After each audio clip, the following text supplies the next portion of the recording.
This is preeminently the time to speak the truth, the whole truth, frankly and boldly. Nor need we shrink from honestly facing conditions in our country today. This great nation will endure as it has endured, will revive and will prosper.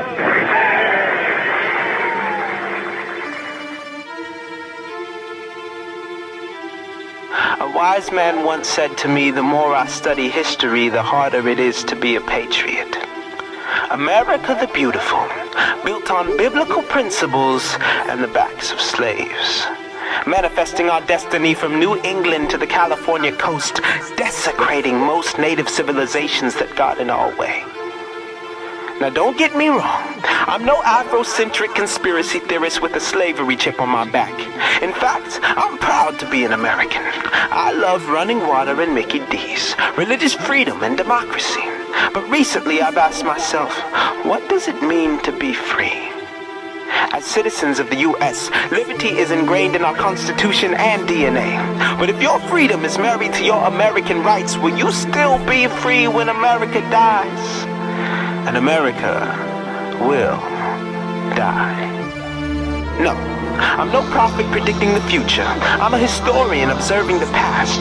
From Egypt to Babylon, the Greeks to the Romans, in their moment, they felt invincible.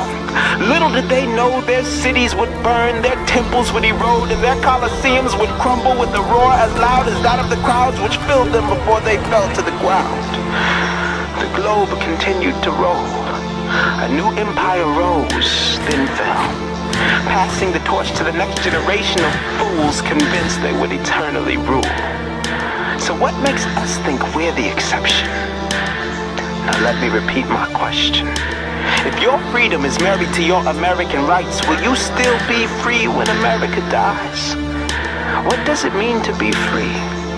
Bondage is a spiritual state, not just physical chains.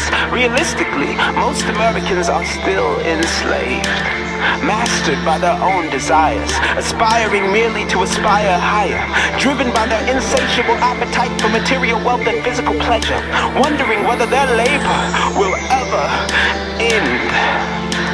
Slaves in need of liberation, in need of a freedom like Silas and Paul, fastened in stocks to a Roman prison wall, yet feeling so free they sang hymns to their liberator. For our freedom is greater than shackles. If ever America is tackled by a foreign kingdom and U.S. citizens are enslaved or imprisoned, I will still have freedom. Freedom that is true, having nothing to do with the Bill of Rights or a politician. The Declaration of 1776 did not ensure my independence, nor did Lincoln's proclamation bring my people emancipation. True liberation comes only by salvation. Salvation comes only by faith in Christ. Until you believe that the Son of God died and resurrected so you can be free from your sin, you will never know liberation. And if you believe that the Son of God died and resurrected so you can be free from your sin, no prison cell or ball and chain can ever take your freedom away. For he who is called in the Lord while a slave is the Lord's free man. Stand fast, therefore, in the liberty by which Christ has made us free, and do not be entangled again with the yoke of bondage. For if the Son makes you free, you shall be free indeed. So this year, as we cheer for our moment in time, watching millions of dollars explode in the sky, I pray you consider this question of mine. Will you still be free when America dies?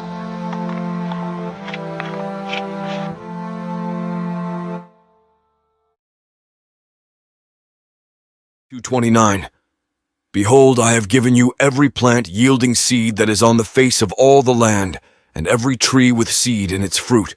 You shall have them for food. Genesis 2:29. Fruit looked before humans. Carrot today's. Wild carrot.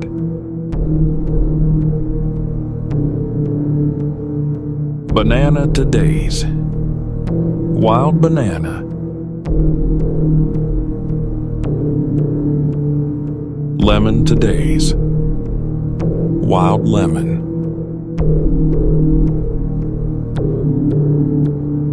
Cucumber to days. Wild cucumber.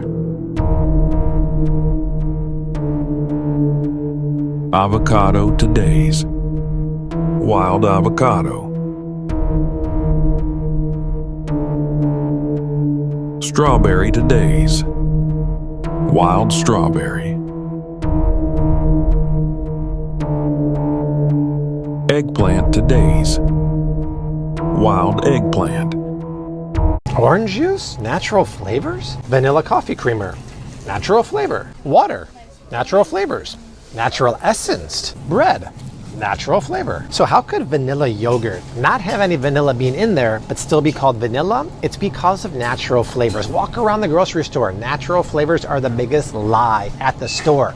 Here's the deal. It's not really regulated. The only rule about natural flavors is that it has to start from the real ingredient, like vanilla.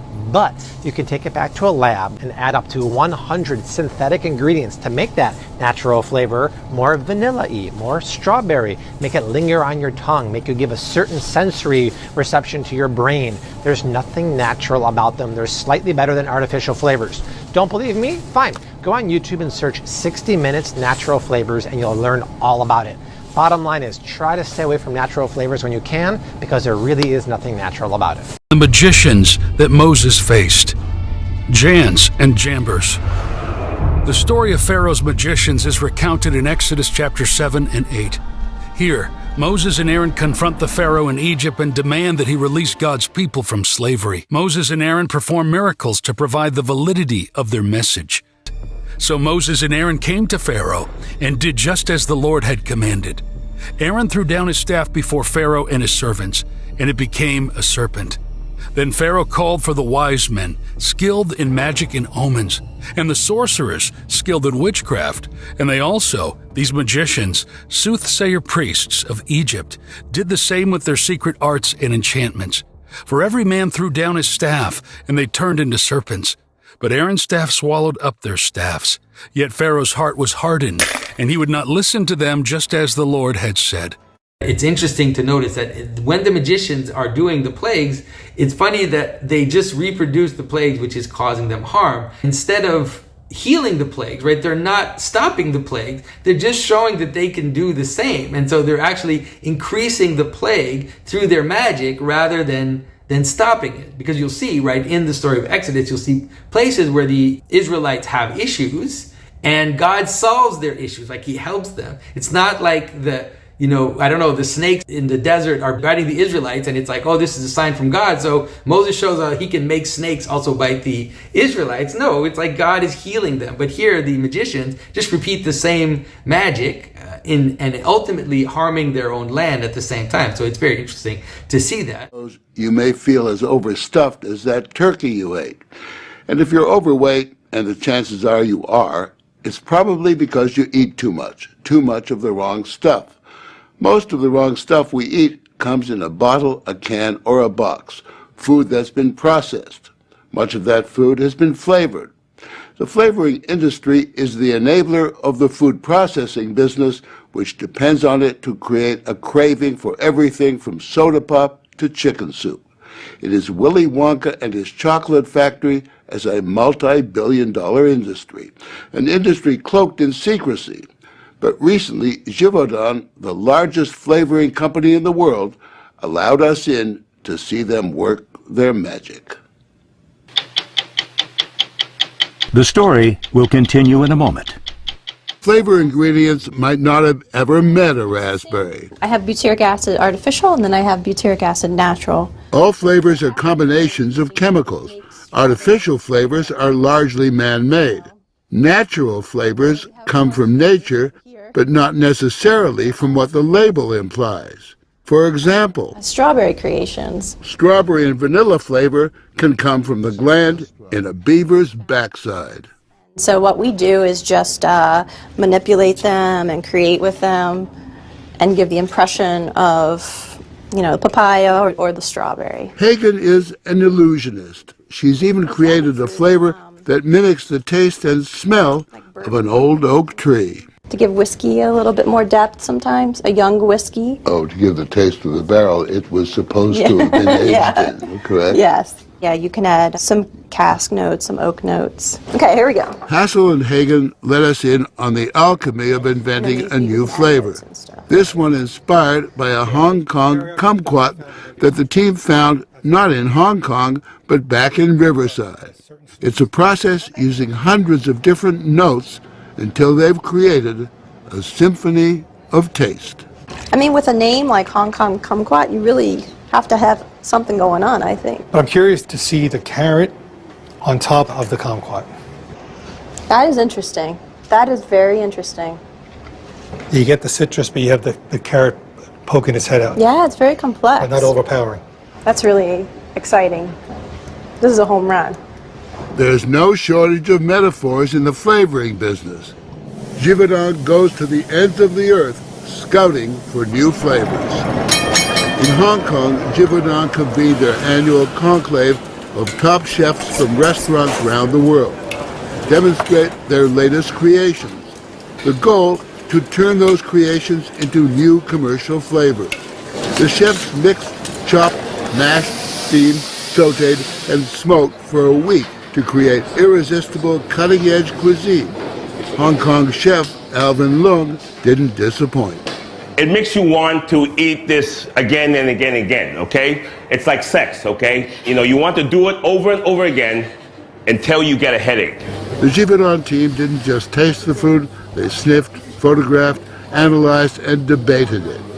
Then they distilled the best into flavor powders, applied them to beef and noodles, and voila, a frozen dinner. This is our translation into a frozen ready meal that you could buy in the supermarket to really deliver a different eating experience. Givaudan chef Stefan Strahler demonstrated how convincing these translations can be compared to the real thing.